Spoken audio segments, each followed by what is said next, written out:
कृष्णाय वयं नुमः। श्री कृष्ण 25 वर्ष वृंदावन और मथुरा रहे। उसके बाद द्वारका आ गए। आज भगवान की द्वारका लीला आरंभ हो गई।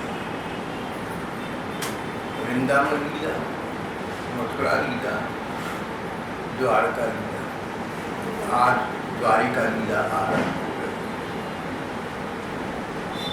श्री भगवान द्वारका आए, सभी यदुवंशी द्वारिका आ गए थे। सारा यदुवंश यहीं बस गया था। सब संपर्क संबंध यहाँ द्वारका ही तो हो गए थे। जरासंध का वध करने के पश्चात श्री कृष्ण के द्वारकावास की पहली लीला उनका पहला विवाह है। हमारे विद्वान इतिहासकार कहते हैं, जिन्होंने पुराणों का विशद अध्ययन किया, इस प्रकार के शास्त्रज्ञ महात्मा कहते हैं कि श्री कृष्ण 25 वर्ष की आयु तक वृंदावन मथुरा रही थी।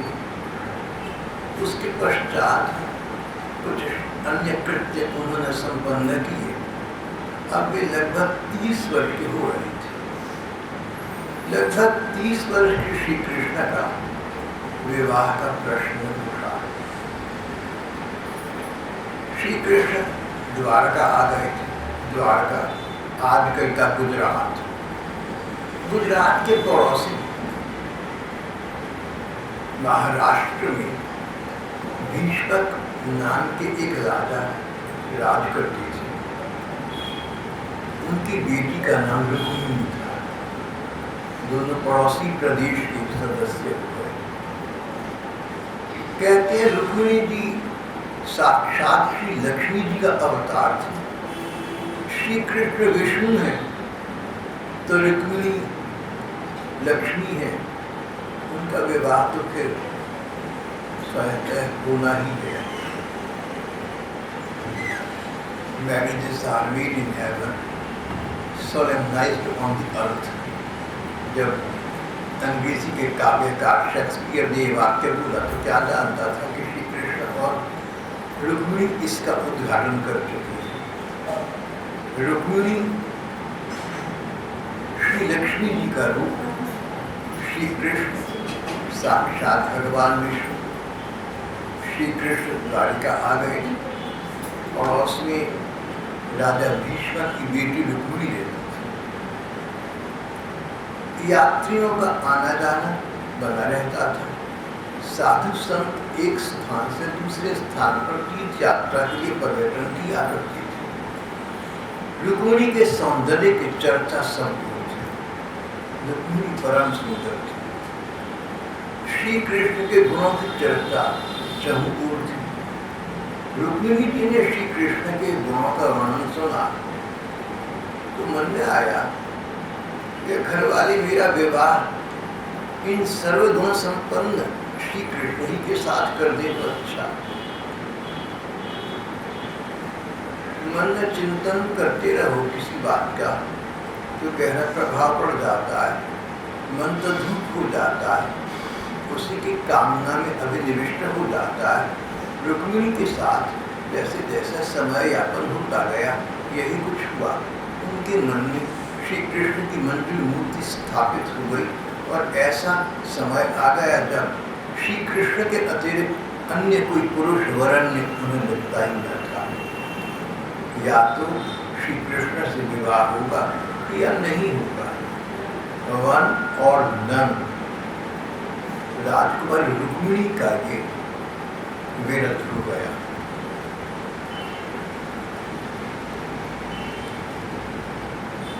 राजा भीष्म अच्छे प्रकार के राजा थे, अच्छे प्रकार के व्यक्ति थे, पर अपने बड़े बेटे रुक्मी के कहने के अनुसार प्रायः चला करते थे। रुक्मी उनका बड़ा बेटा उद्दंड था, मनमानी करता था और पुत्र प्रेम के कारण पिता उसे ऐसा कर देती थी। उस युग के दुष्टों में जैसे एक कंस था, एक जरासंध था, इस प्रकार एक इनका साथी शिशुपाल था। रुक्मिणी का भाई रुक्मी चाहता था कि श्री कृष्ण के स्थान पर बहन रुक्मिणी का विवाह शिशुपाल के साथ हो जाए। जब उसे पता लगा कि बहन तो श्री कृष्ण को चाहती है, तो उसने सोचा इससे पहले कि इसकी चाहत कोई व्यावहारिक रूप ग्रहण कर सके, शीघ्र से शीघ्र अपनी बहन का विवाह शिशुपाल के साथ कर दे। शिशुपाल के साथ विवाह की सब तैयारियां हो गई और ऐसा लगा कि अब तो वो समय बस आ ही गया है।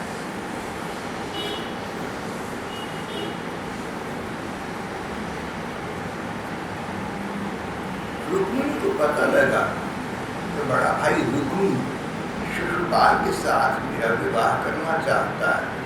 रुक्मिणी ये सुनकर उदास हुई और कुछ देर तक सोच विचार करती रही। फिर उन्होंने अपने दरबार परिवार के एक विश्वसनीय बूढ़े ब्राह्मण को बुलाया। उनसे कहा कि ब्राह्मण देवता, आप मेरी पाती द्वारका लेकर पठा दें श्री कृष्ण को।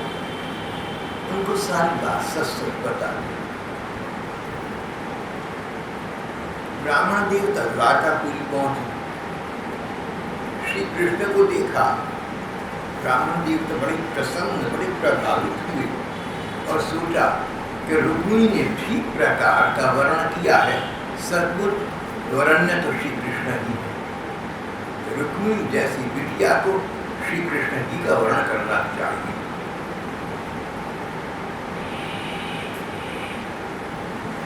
श्री कृष्ण ने ब्राह्मण देवता से मिलकर पूछा, ब्राह्मण, मैं आपकी क्या सेवा करूं? इतनी दूर से आपका यहाँ आना किसी अभिप्राय से हुआ होगा।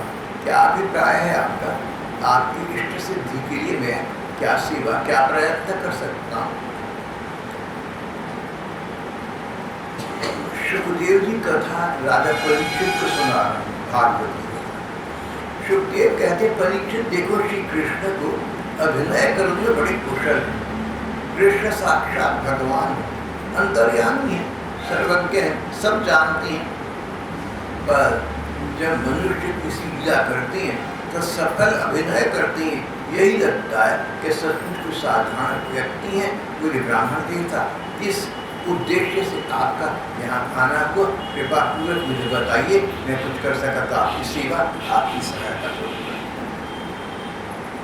ब्राह्मण देवता ने सारी बात श्री कृष्ण को कह सुनाई और फिर रुक्मिणी का संदेश दिया।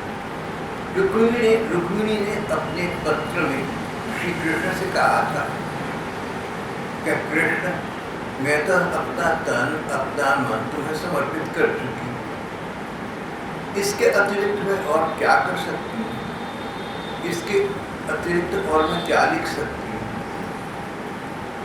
अब तो तुम्हारे पर है। अगर तुम भी चाहते हो मेरा वर्ण करना, मेरा पाणी ग्रहण करना, तो साहस का परिचय देकर यहाँ आकर तुम बलपूर्वक मुझे अपने रथ पर उठाकर ले जाओ। हमारे यहाँ एक परिपाटी है, विवाह से पूर्व कन्या मंदिर में दुर्गा दर्शन दिए जाते। जब मैं श्री पार्वती के दर्शन करके वापस आऊँगी, उस समय चारों ओर बहुत रक्षा संस्थाएं तो होंगी, बहुत कड़ी सुरक्षा होगी, पर तुम तो वीर हो, तुम तो परम वीर हो, तुम तो महावीर हो, मुझे वहाँ से उठाकर ले जाना। अगर तुम्हारे मन में मेरे प्रति वही अनुराग उद्दीप्त हुआ जो मेरे मन तुम्हारे लिए, तो प्लीज डू इट, ऐसा कर लेना। और नहीं तो मेरा निर्णय है, मैं किसी अन्य व्यक्ति का स्पर्श सहन न कर सकूंगी। किसी अन्य व्यक्ति से विवाह का प्रश्न नहीं उठता, मैं अपने आप को समाप्त करूँ। I be your wife, I die और else I die your wait, कोई शेक्सपियर बात करा, I be your wife if you marry, if no I die your wait. तुम्हारे पीछे पागल होकर मैं अपने आप को समाप्त करूंगी, पर किसी अन्य पुरुष से विवाह करने का प्रस्ताव मैं तो सोच नहीं सकती। रुक्मिणी जी ने जो पत्रिका श्री कृष्ण को ब्राह्मण देवता के हाथों पर ढाई, इसको सुखदेव जी ने आगे परीक्षित को सुनाया है। मूल भागवत संस्कृत में, संस्कृत के श्लोकों में रुक्मिणी जी की ये याचिका 7 प्रश्नों में है। बड़े बड़े विद्वानों का कहना है ये तो सप्तपदी हो गई, जो विवाह के समय पति पत्नी अग्नि की साक्षी देकर लिया करते। और फिर रुक्मिणी जी ने जानकर या अनजाने श्री कृष्ण ने एक स्वाभिमान जगाया। उन्होंने कहा जैसे शेर का भाग कोई सियार ले जाए, इस प्रकार मेरा स्पर्श ये शिशुपाल न कर सके। एक प्रकार की चुनौती हुई नहीं, शेर का भाग सियार ले जाए तो शेर बड़ा बुज़दिल हुआ। होना तो ये चाहिए कि शेर का भाग शेर अपने पास रखे, सियार की ज्यादा बात करे। इस प्रकार भाव ये था कि मैं तुम्हें चाहती हूँ, मैं तो तुम्हारी हो चुकी, अगर कोई अन्य पुरुष मेरा वर्ण करता है तो मानो शेर का भाग सियार ले गया, फिर तो शेर पर दोष आएगा। इतना डरपोक शेर, बुज़दिल शेर। भगवान का रुक्मिणी जी के प्रति पहले से अनुराग था, इसलिए कि दोनों लक्ष्मी नारायण थे, या इसलिए लक्ष्मी जी के प्रति अनुराग हो गया। तो भगवान के साथ जो व्यक्ति जैसा संबंध बनाता है उसको भगवान निभा। भगवान ने बार बार ग्रंथों में ऐसा कहा कि ये यथा मां प्रपद्यन्ते तांस तथैव भजामि। रुक्मिणी का श्री कृष्ण के प्रति अनुराग उत्पन्न हो चुका था, तो श्री कृष्ण ने उस अनुराग का मान किया। उनके हृदय में भी रुक्मिणी के लिए अनुराग का उद्भव हुआ। बोले ब्राह्मण देवता आप चिंता न करें, मैं अपने सारथी को बुलाकर, अपने रथवान को बुलाकर बड़े शीघ्र द्वारिका पहुंचता हूँ और रुक्मिणी जी के साथ आप मेरा विवाह निश्चित समझें, ये संदेश डालकर आप राजकुमारी को संदेशित कर दें।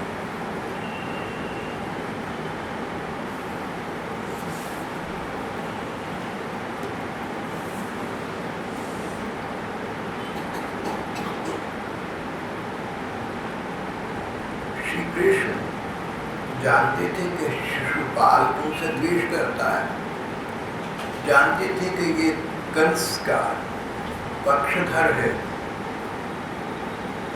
कंस का कृष्ण के हाथों वध हो चुका है। ये तो श्री कृष्ण से द्वेष करता है, श्री कृष्ण से ईर्ष्या करता है, वे तंडा खड़ा कर देगा, कोई ना कोई जमींदार झंझट खड़ा करेगा। श्री कृष्ण रथ पर सवार हुए, बहुत सी सेना अपने साथ ही और द्वारका पहुंचे।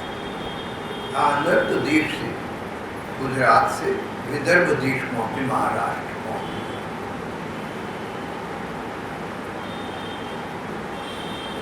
देखा नगरी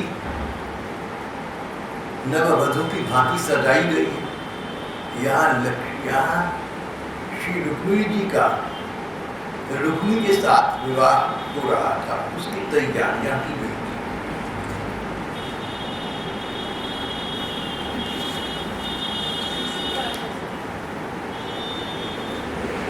शिशुपाल के साथ ही दादा सो भी जानते थे कि श्री कृष्ण आ सकते हैं, चमत्कारी हैं, कुछ वितंडा हो सकता है। वो व्यक्ति सेनाएं ले लेकर यहाँ पहुंचे हुए थे।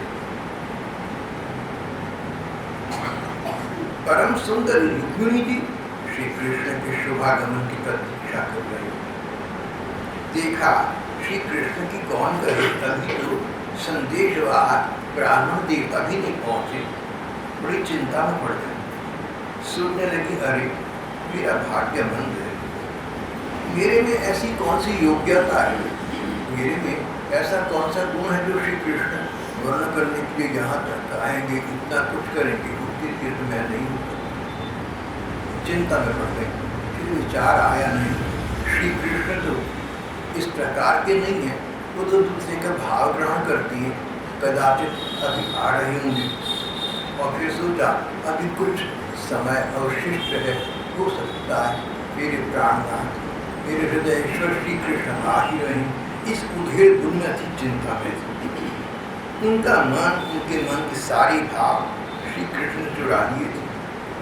फिर अभी समय है ऐसा समझकर उन्होंने आंसू भरे अपने नयन बंद कर दिए। इस प्रकार रुक्मिणी जी भगवान श्री कृष्ण के आगमन की प्रतीक्षा कर रही थी। शुभ शगुन होने लगी। देखा ब्राह्मण देवता आ गए। उन्होंने कहा, रुक्मिणी राजकुमारी, श्री कृष्ण मेरे साथ आ चुके हैं, नगर में प्रविष्ट हो चुके। रुक्मिणी का मन मयूर हर्षातिरेक से नृत्य कर उठा। मेरे मेरे लिए इतनी दूर से यहाँ तक आई है, मुझे ले जाने के लिए आई है। पुलकित हो गई, प्रसन्न हो गई, मन ब्रह्मानंद में मग्न निबद्ध हो गया।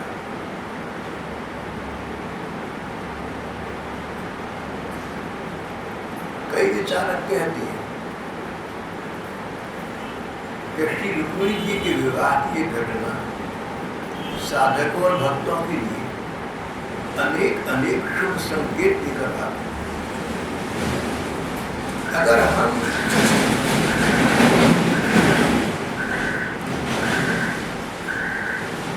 अगर मनुष्य मन से भगवान का वर्ण कर ले, भले ही भगवान की प्राप्ति के साधन न जप, न तप, न तीर्थ, न सत्संग, भगवान को पाने के लिए धर्म ग्रंथों में जो साधन लिखे गए एक भी न हो, पर मन चाहता तो हो एक बात से कृष्ण, इतना चाहता हो कि या तो श्री कृष्ण या कोई भी।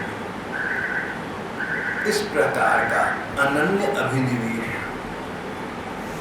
अनन्य अन्य कोई बीच में न आए, मनोभाव देखकर श्री कृष्ण इस प्रकार के साधन ही व्यक्ति को भी अपना लेते हैं।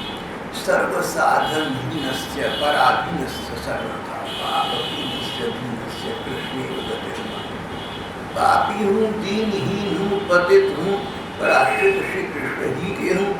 अगर श्री कृष्ण के हम अनन्यता से आश्रित हैं, सच्चे मन से आश्रित हैं, उनके कृपा प्रसाद की प्रतीक्षा करते हैं, बाट जोड़ती हैं, तो वे ठाकुर विलंब नहीं करते।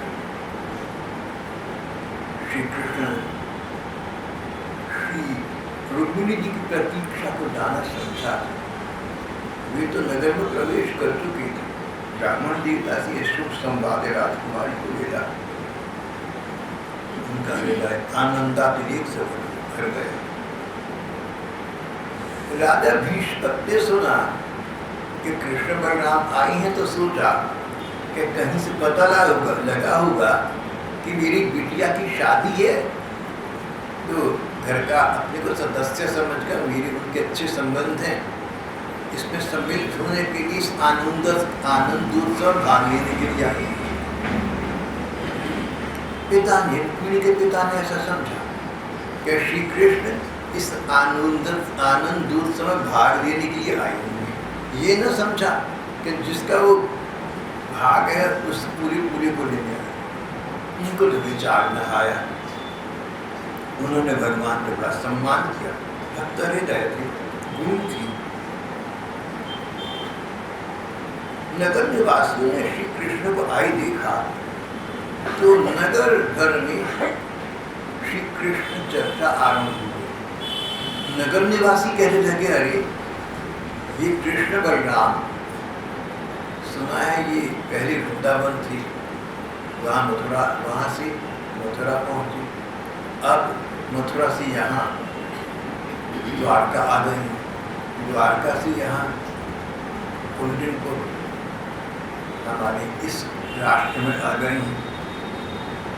इन श्री कृष्ण की हमने जो कथाएं सुनी थी, इनके जो गुण सुनी थी, इनका जो वर्णन सुना था, वो तो बहुत कम था। देखने पर पता लगा ये तो बहुत अधिक मनोमुग्धकारी है। और फिर नागरिक चर्चा करने लगे, हमारे राजा भीष्म को चाहिए कि अपनी बेटी अभी भी क्या बिगड़ा इन श्री कृष्ण से विवाहित कर दी।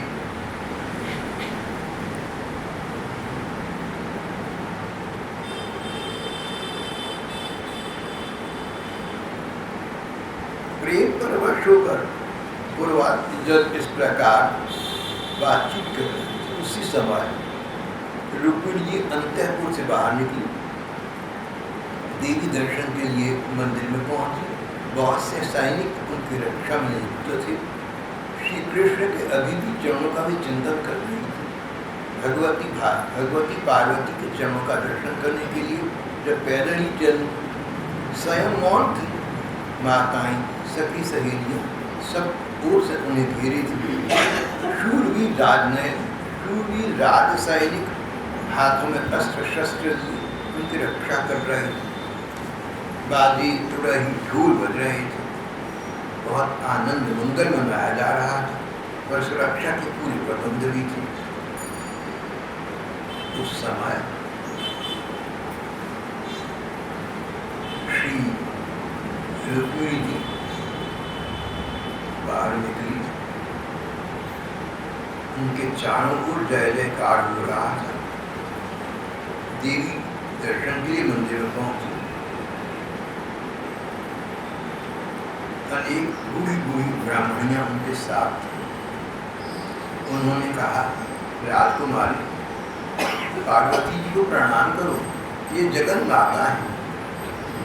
इनसे अपने पति को प्राप्त करने की और पति के स्वास्थ्य इनसे प्रार्थना करो, ये सब कुछ दे सकती है। बेटी, इन्हें प्रणाम करो। लक्ष्मी जी का अवतार श्री रुक्मिणी जी ने श्री पार्वती जी के सामने नतमस्तक होकर प्रणाम किया और कहा कि मेरे पति तो श्री कृष्ण ही हैं, माँ मुझे श्री कृष्ण से मिला दो, वो मुझे बस अपने साथ ही ले जाए। अब इस शहर में दिल एक लगता, सब कुछ पराई लगने लगी। तुम्हारे कारण अपने देश में भलन हम हो गए परदेश, अपने देश में हम परदेशी हो गए। अब अपना देश अपना न लगने लगा।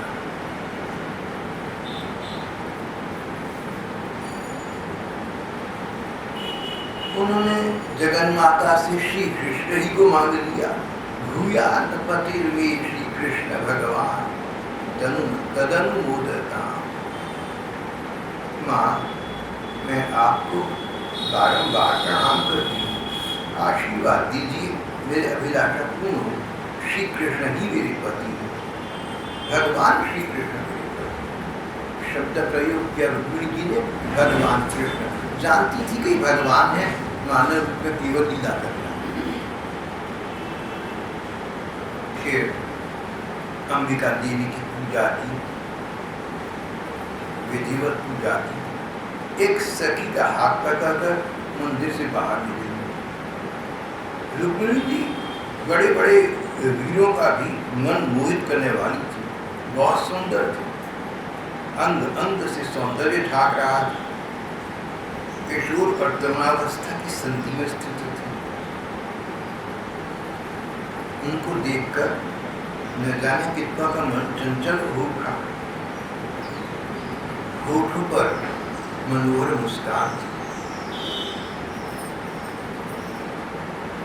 राजहंस की गति से चल रही थी।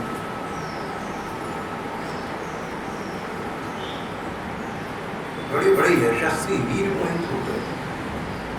रुक्मिणी जी इस उत्सव यात्रा के बहाने मंद मंद गति से चलकर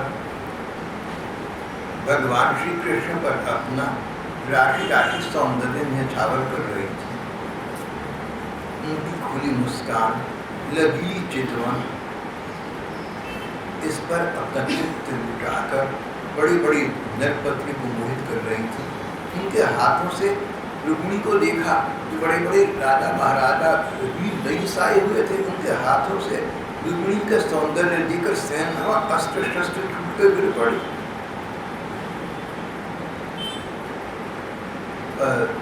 रुक्मिणी के मन में तो एकमात्र श्री कृष्ण मन में थी प्रतीक्षा, बस अब आ रहे होंगे कृष्ण, मैं दुर्गा दर्शन करके वापिस जा रही हूँ, मैंने लिखा था मुझे यहाँ से उठाकर ही जाना, किसी भी क्षण आ रहे होंगे मेरे प्राणधन, मुझे उठाकर स्वयं भी जाएंगे। और ऐसा ही हुआ, उन्हें श्याम सुंदर भगवान श्री कृष्ण के दर्शन हुए। राजकुमारी रुक्मिणी अपने रथ पर चढ़ना ही चाहती थी, भगवान कृष्ण ने भीड़ में से उनको उठाया, सैकड़ों राजाओं के सिर पर पांव रखकर उन्हें अपने रथ पर बिठा लिया।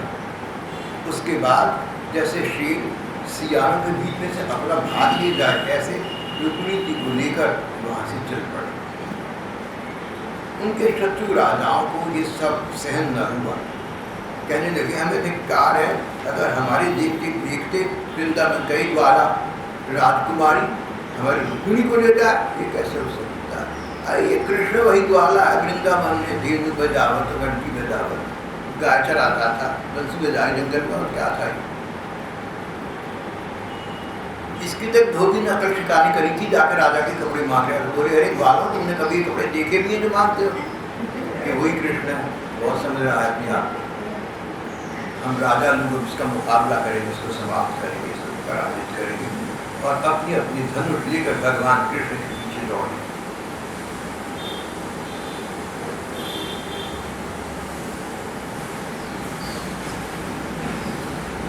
शत्रुओं की सेना ने श्री कृष्ण के रथ को चारों ओर से घेर लिया, बाणों की वर्षा होने लगी। रुक्मिणी जी घबराई,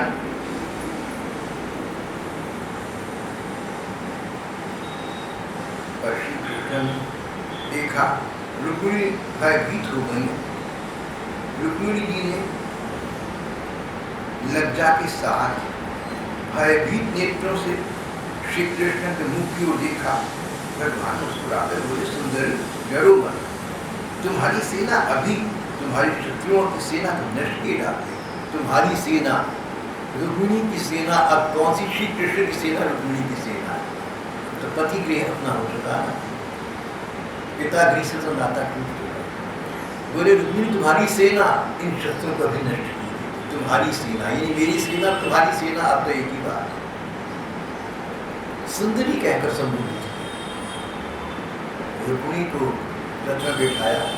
जो पहला शब्द बोला श्री कृष्ण ने वो था सुंदरी, और जो दूसरा वाक्य बोला वो था तुम्हारी सेना इन शत्रुओं को अभी अभी पराजित कर। तुम्हारी सेना, मेरा सब कुछ तुम्हारा है, मेरी सेना भी तुम्हारी है।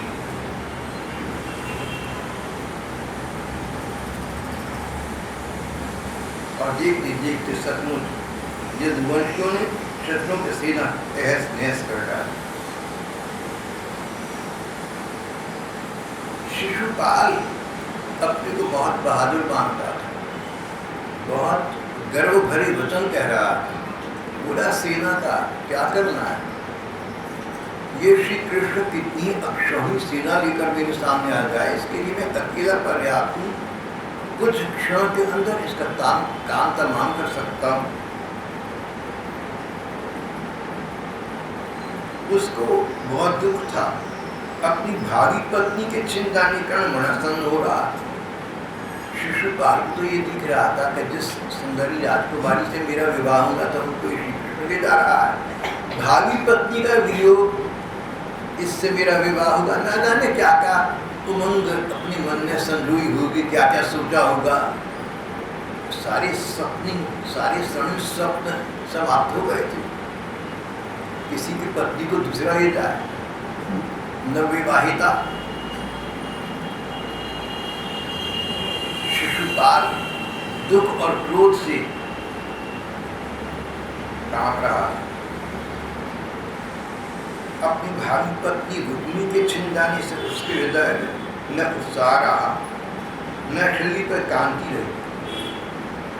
जब उसकी दुर्दशा जरासंध ने देखी, उसने कहा शिशुपाल जी आप तो एक श्रेष्ठ पुरुष हैं, ये उदासी छोड़िए। राजा, कोई भी बात सदा सर्वदा मन के अनुकूल ही हो या प्रतिकूल ही हो, कैसे कह सकते हैं? किसी भी प्राणी के जीवन स्थिरता को बुराई नहीं कर।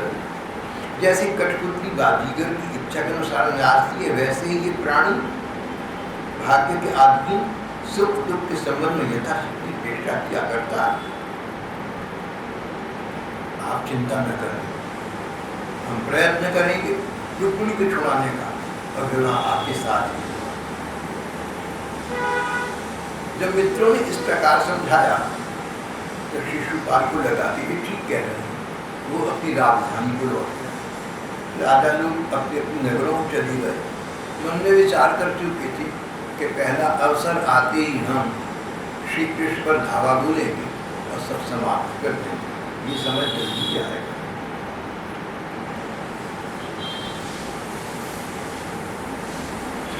रुक्मिणी को ये बात बिल्कुल सहन न हुई कि मेरी बहन को श्री कृष्ण हरकर हुई था और उसके साथ जाकर विवाह करें। अपने साथ सेना की टुकड़ी श्री कृष्ण का पीछा किया। मार्ग में श्री कृष्ण को दुर्वचन दुर्वाक्य बोलता गया। रुक्मिणी की बुद्धि बिगड़ गई थी। भगवान की तेज को, भगवान के प्रभाव को बिल्कुल नहीं जानता था। उनको ललकार रहा था, खड़ा रहे, खड़ा रहे। अरे कुलकलंक, कौआ हवन की सामग्री चुरा कर ले जाए, वैसे तू मेरी बहन को चुरा कर कहाँ भागा जा रहा है? आज तेरा सारा गर्व खंडित की देता। एक जब तक मेरी बाण तुझे धरती पर नहीं सुधा दी थी, इससे पहले इस बच्ची को छोड़कर भागा। चुपचाप चला जा वापस। भगवान को उसने चुनौती फेंकी।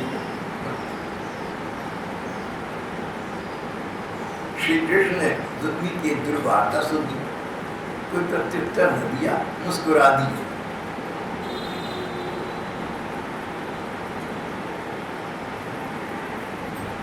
दोनों के बीच युद्ध हुआ,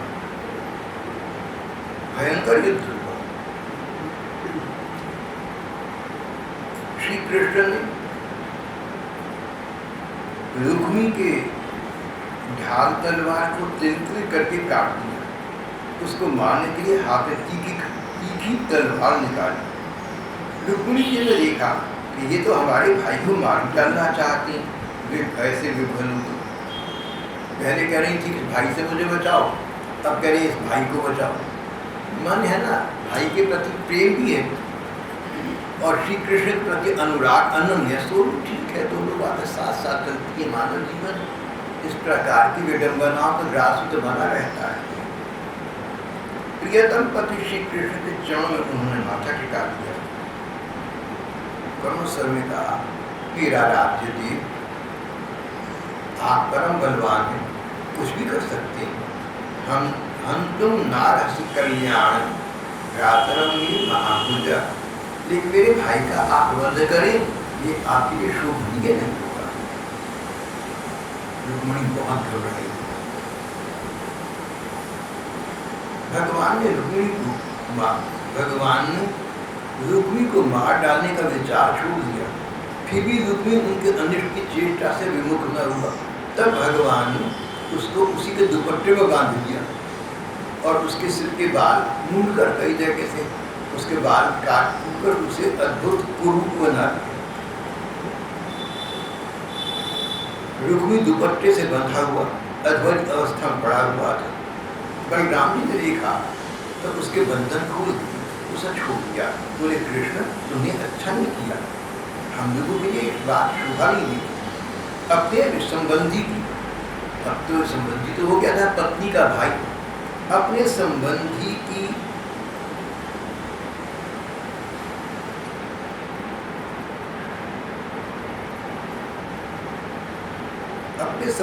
दाढ़ी मूंछ कर उसे कुरूप करना, ये तो एक प्रकार से उसका वध हो गया।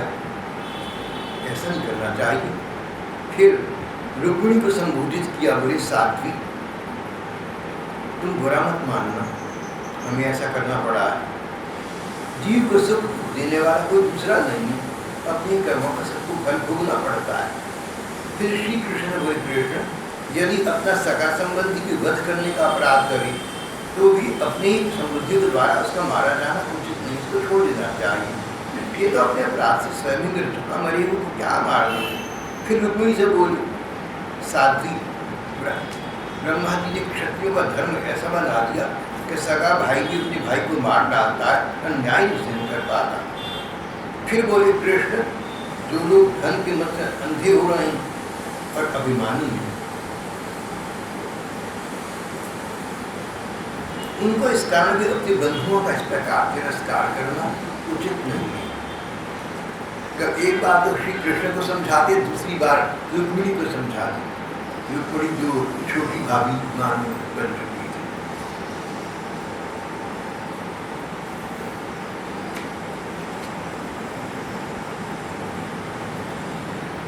इस प्रकार दोनों को समझाते रहे। श्री कृष्ण ने कहा, बड़ी भैया से कहा, आप ठीक है। उन्होंने रुक्मिणी की सेना उसके तेज का नाट तो हो चुका था, केवल प्राण बच रहे थे, उसको अपमानित करके अब छोड़ दिया, उसको जीवन क्षमा कर दिया।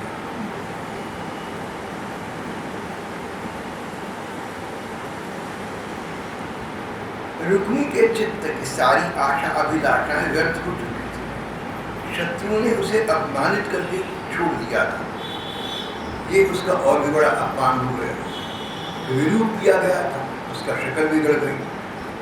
विरूप किए जाने की कष्टदायक स्मृति विस्मित हो पा रही थी। वो अपनी राजधानी, अपने घर वापस नहीं गया। घर से कहकर आया था कि जब तक मैं श्री कृष्ण का वध नहीं करूंगा, रुक्मिणी को वापस नहीं लाऊंगा, तब तक अपने घर नहीं आऊंगा। अब घर नहीं गया, लज्जित था, लोगों को क्या मुंह दिखाएगा, घर नहीं गया। एक दूसरे स्थान पर गया, भोजकट नाम की बहुत बड़ी नगरी बनाई। उसने प्रतिज्ञा कर ली थी कि मैं दुर्बुद्धि कृष्ण को मारे बिना, अपनी छोटी बहन को लौटाए बिना अपने नगर में प्रवेश नहीं करूंगा। क्रोध करके वह इस नई नगरी में रहने लगा। श्री कृष्ण ने इस प्रकार जब सब राजाओं को जीत लिया, रुक्मिणी को द्वारिका में लाकर उनका विधिवत वैदिक रीति से प्राणीकरण किया।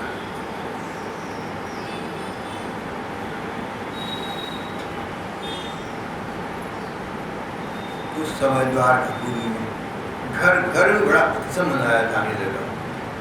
वहाँ के सभी लोग श्री कृष्ण के प्रति अनन्य प्रेम रखते थे, इसलिए घर घर में श्री कृष्ण के विवाह का आनंद उत्सव मनाया जा रहा था।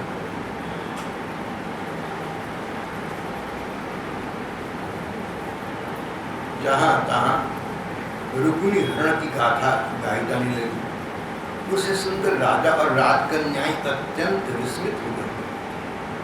श्री सुखदेव जी अंत में कहते हैं, परीक्षित, भगवती लक्ष्मी जी को रुक्मिणी के रूप में साक्षात लक्ष्मीपति भगवान कृष्ण के साथ देखकर द्वारका के नगर निवासियों को परम आनंद हुआ।